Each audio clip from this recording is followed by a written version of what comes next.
Criminal మీద ఉండాల్సింది devotion కాదు, అవర్షన్.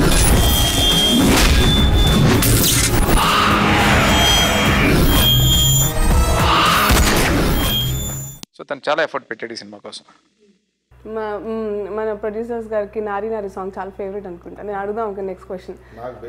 మీకు బేల్పూరి పాట ఇష్టమా? నాకు ఫ్రాంక్గా బేల్పూరి చాలా ఇష్టం.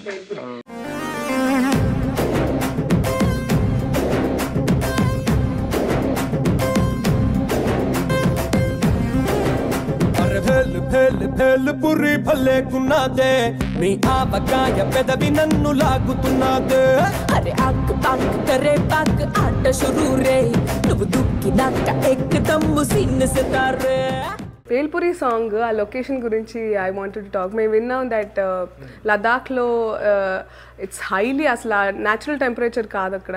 అండ్ డాన్సెస్ కూడా అప్పుడప్పుడు కొంచెం ఆక్సిజన్ అందక ఇంత కష్టపడి అసలు మాకు కష్టం తెలియలేదు. అది అడ్వెంచర్ అండి ఆ సాంగ్. నిజంగా సాంగ్ అడ్వెంచరు. ఇంకో ప్రొడ్యూసర్ అయితే ఒప్పుకోరు ఆ సాంగ్. అంటే నేను ఎప్పటి నుంచో అనుకుంటున్నాను లదాఖ్లో సాంగ్ తీయాలి అని, ఎప్పటి నుంచో ఉంది నాకు. అది రెక్కీకి వెళ్ళాం. రెక్కీకి వెళ్ళినప్పుడే చాలా హారబుల్గా అనిపించింది. రెక్కీకి వెళ్ళినప్పుడు ఏమైందంటే మేము లదాఖ్ వెళ్ళాం. లదాఖ్లో చాలా బాగున్నాయి లొకేల్స్. బట్ ఇక్కడ నుంచి నోబ్రా వ్యాలీ అని ఒకటి ఉంటుంది. అక్కడి నుంచి లదాఖ్ నుంచి వెళ్ళాలి. ఆ నోబ్రా వ్యాలీకి వెళ్ళాలంటే పెద్ద ఘాట్ రోడ్ అది దాటుకుని వెళ్ళాలి. అక్కడే పర్మిషన్స్ ఓపెన్ చేసే టైం, ఇంకా వద్దా చేద్దామా వద్దా అనే టైంలో జస్ట్ మేము ఏదో ఇన్ఫ్లుయెన్స్ చేసి పర్వాలేదు మేము వెళ్తామని చెప్పి వెళ్ళిపోయాం. వెళ్తూ ఉంటే వరల్డ్ హైయెస్ట్ మోటార్ ఇది అంటది పీక్ 18,700 ఫీట్ అది. అక్కడ కరెక్ట్గా మేము స్టక్ అయ్యాం. స్నోఫాల్, ఆక్సిజన్ లెవెల్స్ చాలా తక్కువ ఉంటాయి. 7 hours మేము కార్లో స్టక్ అయిపోయాం.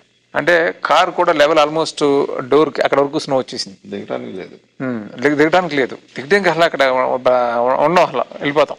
అంత డేంజరస్ కండిషన్. అంటే బయటకు వస్తాం అనేది ఎవరికి హోప్ లేదు. కెమెరామెన్ నేను కెమెరామెన్, ఆ డైరెక్టర్ గోహన్, ప్రకాష్, ఒక మేనేజర్ వెంకట్ అని. ఆ మేనేజర్ వెంకట్కి అయితే వాయిస్ పోయింది. తనకి ఒక 2-3 hours తర్వాత వాయిస్ భయంతో ప్యానిక్ అయిపోయి వాయిస్ పోయింది. లిటరల్లీ 7 hours మీరు కార్లో అంతే. విపరీతమైన హెడేక్, ఆక్సిజన్ చాలా తక్కువ. ఎక్కడో ఒక రూమ్ లోనే ఉండలేము మనం 7 hours అంటే. కారులో లిటరల్గా అంటే బయట పడతామని అనుకోలేదు. అంటే అక్కడి నుంచి మళ్ళీ బయటకు వస్తామని అనుకోలేదు. అంత డేంజరస్ సిచ్యువేషన్ లైఫ్లో అసలు నేను ఎప్పుడు మర్చిపోలేదు అది. అప్పుడు మాతో వచ్చిన కోఆర్డినేటర్ వాడు ముందు కొంచెం బాగానే ఉన్నాడు, కానీ తర్వాత వాడు ప్యానిక్ అయిపోతుంటాడు. ఎక్కడో కిందకి నోబ్రాక్ ఫోన్ చేశాడు. అవతల సైడ్ అసలు ఇంక వెనక్కి వెళ్ళడానికి కూడా లేదు. ఇంకా అసలు మా వెనకాల 12 vehicles ఉన్నాయి, అన్నీ స్టక్. అందరూ వచ్చి స్టక్ అయిపోయారు. అప్పుడు అతను నోబ్రాక్ ఎవరికో కాంటాక్ట్ చేస్తే సిగ్నల్ లేదు, చాలా ప్రాబ్లమ్ ఫోను. అదే మొత్తం గడితే పట్టుకుని కష్టపడేది మాట్లాడితే కింద నుంచి బుల్డోజర్ వస్తుంది క్లీన్ చేసుకుంటూ అని అన్నాడు. అది చెప్పి ఒక 1/2 hourలో వస్తుందని చెప్పాడు. మేము స్టక్ అయిన తర్వాత ఇమీడియట్గా 7 hours వచ్చింది. అది తోసుకుంటూ అంటే తల పగిలిపోవడం అంటారు చూసారా, అంటే ఆక్సిజన్ లేకపోతే హెడేక్ వచ్చేస్తుంది కదా వెళ్ళేటప్పుడే. సో అంత కష్టపడి నోబ్రాకి వెళ్ళాం. నోబ్రా అంతా చూసాం, తిరిగి వచ్చిన తర్వాత ఎలా అయినా చేద్దాం ఇక్కడ అని స్ట్రాంగ్గా విజువల్స్ అదిరిపోయి చేద్దామని ఫిక్స్ అయ్యాం. నేను గోహను ఎలా అయినా చేద్దాం అంటే. బట్ అక్కడ ఇంతవరకు చేసిన వాళ్ళు ఎవరో కూడా లిమిటెడ్ క్రూతో చేశారు. పెద్ద హిందీ ఫిల్మ్స్ అది చేసినా కూడా చాలా లిమిటెడ్ క్రూతో. కష్టం హ్యాండిల్ చేయడం, అంత క్రూ అనేది కష్టం అక్కడ. బట్ మేము అంత పెద్ద క్రూని, అంతమంది డాన్సర్స్ని తీసుకుని అక్కడికి వెళ్ళి నిజంగా ఒక అడ్వెంచర్ అది. అక్కడికి వెళ్ళిన తర్వాత మేము ఏంటంటే సాటిస్ఫై అవ్వకుండా మళ్ళీ అక్కడ నుంచి ఇంకొక వేరియేషన్ కావాలని చెప్పి మళ్ళీ అక్కడ నుంచి ప్యాంగాంగ్ లేక్ అని ఇంకొక చైనా బార్డర్ అది, అక్కడికి వెళ్ళాం. మళ్ళీ అక్కడికి వెళ్తే అక్కడ అస్సలు చలి అనేది మామూలుగా లేదు అసలు. అక్కడ ఉండడానికి అకామిడేషన్ ఉండదు, ఓన్లీ జస్ట్ టెంట్స్ ఉంటాయి అక్కడ. ఆ టెంట్స్లో ఉండాలి. ఆ టెంట్స్లో స్టే చేసాం. విపరీతం చలి, హెడేక్ రీజన్ ఏంటంటే ఆక్సిజన్. నెక్స్ట్ డే సరే ఏమైనా సరే చేద్దామని చెప్పి షూటింగ్ స్టార్ట్ చేస్తే డ్యాన్సర్లు ఒక్కొక్కరు పడిపోతున్నారు. అంటే ఆక్సిజన్ సరిపోక పడిపోతుంటే అది ఆ రోజు కష్టపడి చేస్తూ ఉండాలి. అండ్ ఫైట్స్ విజయ్ గారు అదే డిషన్ ఫైట్లు అయినప్పటికీ జనానికి ఈ మధ్య వర్షం సినిమాల్లో యాక్షన్ ఫైట్లు బోర్ కొడుతున్నాయనే విషయం కూడా అర్థమవుతాం. చాలా సినిమా చూస్తున్నప్పుడు కూడా నేను కొంచెం రియలైజ్ అయ్యాను. అంటే ఫైట్లు రెగ్యులర్గా తీస్తే కష్టం, వర్కౌట్ అవ్వట్లేదు, గాలి ఎగరటాలు, ఇదంతా కొంచెం ఇంపాక్ట్ ఉండాలి అనే దానికోసం మీరు సినిమా చూస్తే ఎక్కడేదో ఫైట్ పంచ్ అంటే ఓవర్లాప్ చేయడం ఇలా ఉండదు. మొహమ్మద్ కొట్టడం అలా ఉంటుంది. దానికి ఒకటి మేము ఎలా చేయాలి అని అనుకున్నప్పుడు ఐడియా వచ్చింది. అంటే ఓవర్లాప్ లేకుండా ఇంపాక్ట్ ఇచ్చేలా చేయాలి అనే దానికి వచ్చిన టెక్నాలజీని విజయ్ చెప్పాడు నాకు, ఇలా చేస్తే ఇలా వస్తుందని అని చెప్పేసి.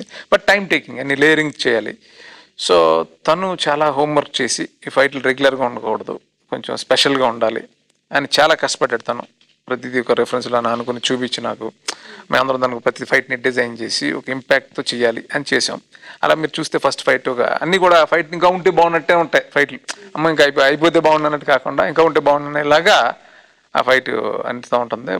బాబు కూడా బాగా కన్విన్స్ అయ్యాడు, చాలా కన్విన్సింగ్ ఉన్న ఫైట్స్ బాగున్నాయి, ఎక్కడ ఫోర్స్గా లేదని తను ఫీల్ అయ్యాడు. చాలా కష్టపడి చేశాడు విజయ్. ఫస్ట్ ఫైట్ కాన్సెప్ట్లో ఉంటుంది, సెకండ్ పోలీస్ స్టేషన్ ఫైట్ స్టైల్లో ఉంటుంది, తర్వాత ప్రభాస్ సింగ్ దగ్గర ఒక డైలాగులతో, అన్ని డైలాగులతోటే వెళ్తూ ఉంటాయి. అలాగే ఇంటర్వల్ ఫైట్ కాన్సెప్ట్ పెట్టి చేసాం. సో ఆ క్లైమాక్స్ కానీ అన్ని చాలా ఎఫెక్టివ్గా చేశాడు విజయ్, చాలా బాగా చేశాడు. And talking about the glamour, the girls of the film, Tamannaah and Shruti Haasan ఒక ఐటమ్ సాంగ్ లో జంక్షన్ లో అసలు ఏ జంక్షన్ కి చేస్తారు. అరే జంక్షన్ లో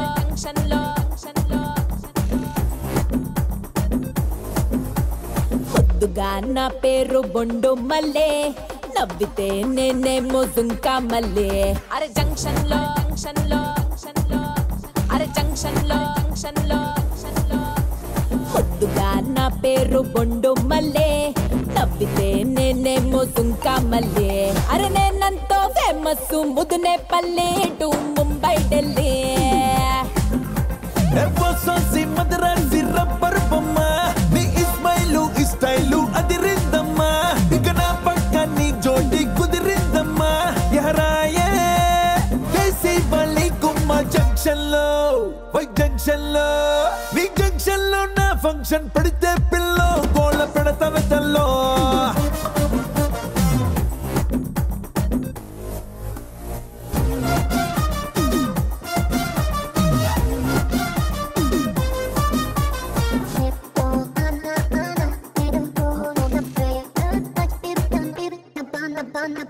Day and night, honey, hold me tight, honey.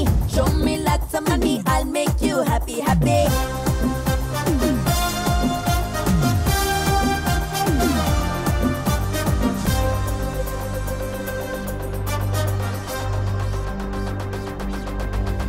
Pantu shirtu వేసుకున్నా పక్కా మాసు పోకిరి నువ్వు.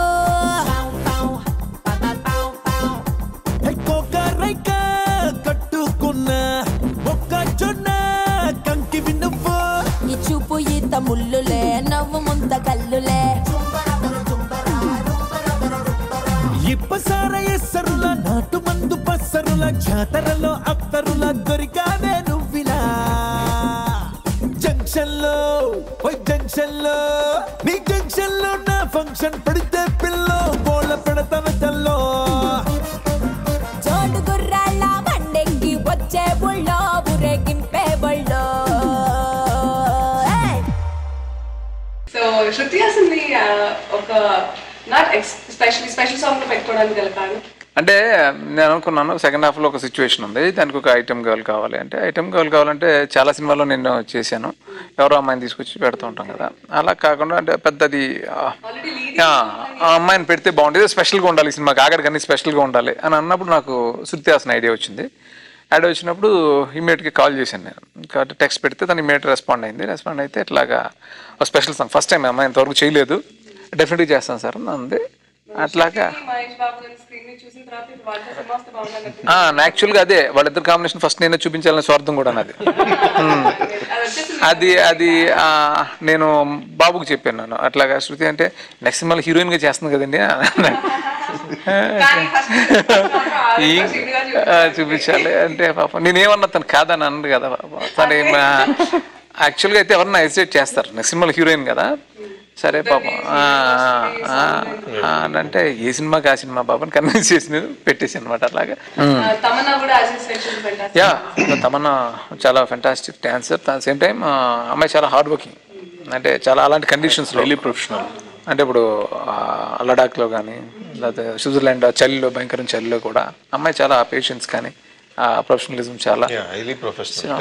సో సేమ్ టైం అమ్మాయి క్యారెక్టర్ కూడా చాలా బాగుంటుంది సినిమాలో, చాలా ఒక గ్రీడీ టెంప్ట్ అవ్వలేదు అన్ని sweets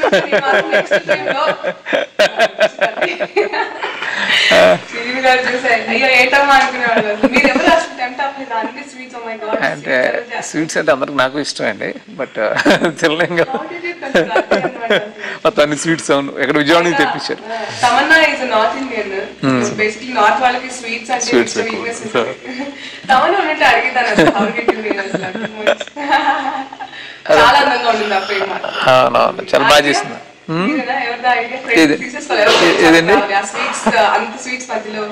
family back drop sweets ఇదే కదా, దానికోసం పెట్టాలి. వాళ్ళ కంపెనీ కదా, స్వీట్స్ కంపెనీ అని చెప్తున్నాం కదా, సో అంబియన్స్ అంతా అలా ఉండాలంటే విజయవాడ నుంచి తెప్పించారు.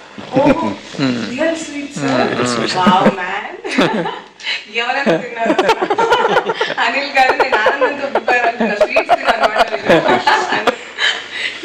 Super good. అయితే and there is a special episode about game shows. Normal గా ఇప్పుడు ఆడియన్స్ కి టీవీస్ లో ఎక్కలని కిక్ ఇస్తుంది నార్మల్ గా, what next what, and specially when it is money and all, ఎవరు ఎంత ఎలా ఆడతారు ఏంటి అనే సస్పెన్స్ థింగ్ ఉంటుంది. మీరు దానికి ఆ పరిస్థితి సూపర్ గా క్యాచ్ చేశారు సినిమాలో. సో ఆ ఎపిసోడ్ గురించి అది హైలైట్ అవుతుందని నమ్మేమండి. అంటే అదే జరిగింది ఈరోజు. అంటే 12 నిమిషాల ఎపిసోడ్.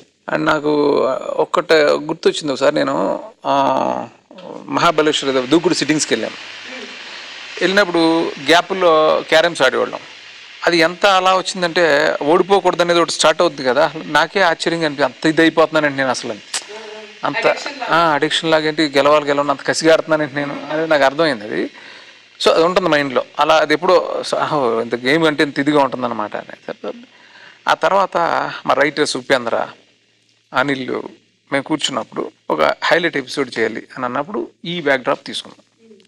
దానికి వాళ్ళు చాలా హోంవర్క్ చేశారు దానికోసం. క్వశ్చన్స్ చూస్తే మీరు అంటే హైలైట్ అవ్వాలి ఈ సీన్, 12 నిమిషాలు నవ్వుతూనే ఉండాలి అని ఫిక్స్ చేసాం. అది ఒక 3 days మేము కూర్చున్న ఒక చోట చాలా ఫోకస్డ్గా ఆ సీన్ డిజైన్ చేసాం. దానికి ఉపేంద్ర కానీ అనిల్ కానీ వాళ్ళ క్వశ్చన్స్ ఎన్ని ఉంటే చాలా ఒక నాలెడ్జ్ ఉంటుంది ఆ సీన్లో. పిల్లలు ఎంజాయ్ చేయడంతో పాటు ఒక నాలెడ్జ్ ఉంటుంది.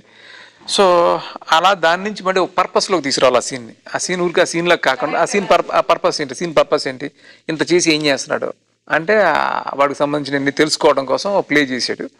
సో ఆ ప్లేలోంచి దీన్ని బయటకు తీసుకొచ్చాడు, దాన్ని కథలో తీసుకొచ్చి ఆ సీన్ డిజైన్ చేసాం. అది ఈ సినిమాలో నా ఫేవరెట్ సీన్ యాక్చువల్లీ. అంటే ఆ సీన్కి ఎక్కువ నేను బాగా తీసో, ఈ సినిమాలో మొత్తం బాగా తీసో అని అడిగితే నేను ఆ సీన్ గురించి చెప్తాను. సో ప్రస్తుతం మాత్రం మీరు ఆకుండా హ్యాపీగా ఎంజాయ్ చేస్తున్నారు. దాని తర్వాత అంటారు అంతేనా? So super success. ఇలాగే మీ సక్సెస్ ని మేము డిస్టర్బ్ చేయకుండా ఎంజాయ్ చేయండి మీరు. ఇలాగే మేము కూడా హ్యాపీగా. I think I have to go again to watch ఆ పంచులు. And by the way I wanted to ask, మీరు నలుగురు ఉన్నారు ప్రస్తుతం, ఏంటి ఎక్కడ లేని పంచెస్ ఉన్నాయి అసలు సినిమాలో. మీ ఫేవరెట్ డైలాగ్ ఏది, ఫేవరెట్ పంచ్ డైలాగ్ ఏది? అంటే ఎన్ని ఉన్నాయో చూసారు కదా అంటే ఏది చెప్పడం కష్టం. డిక్కీ బల్సిన కూడా చికెన్ షాప్ ముందుకు వచ్చి తొడగొట్టిందంట.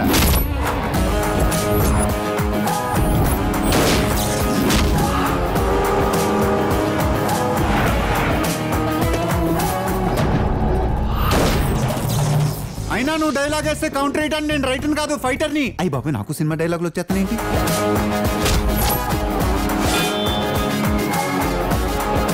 సార్ వాచ్ తీశారంటే match మొదలైనట్టే.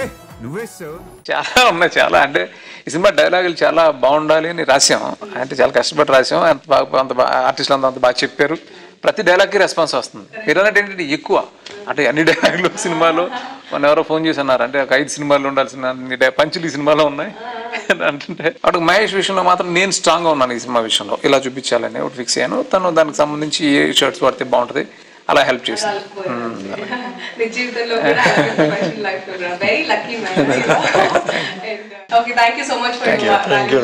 Thank you very much.